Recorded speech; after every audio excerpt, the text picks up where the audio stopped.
мира, который пройдет в апреле в Объединенных Арабских Эмиратах. К этому часу это все спортивные новости. Мы продолжаем следить за событиями в жизни российского и мирового спорта. Малоподвижный образ жизни приводит к гиподинамии. Это ослабление мышечной деятельности. Особенно страдает сердечно-сосудистая система. Снижается обмен веществ. Все это приводит к серьезным последствиям. Основные меры профилактики гиподинамии – физическая активность, прогулки на свежем воздухе, сбалансированное питание. Берегите свое здоровье. Ведите активный образ жизни.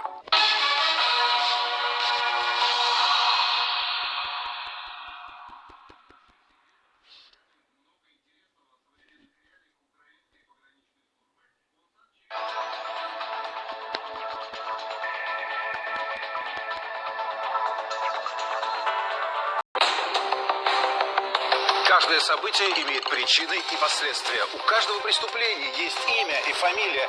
Неожиданных катастроф не существует. Детали иногда важнее события, а громкие заявления не стоит воспринимать буквально.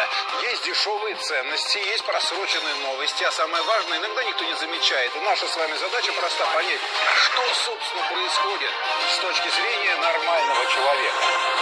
В воскресенье в 11 вечера на РЕН-ТВ. Топливные магнаты кормят экологических активистов.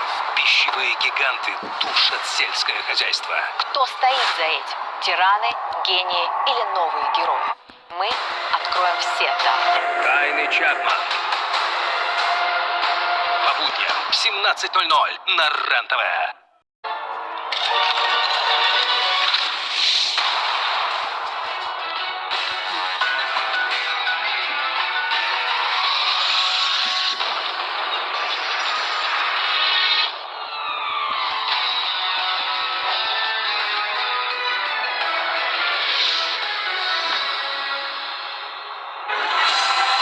Сегодня в программе приказано уничтожить, кто и за что убил отца современной баллистики.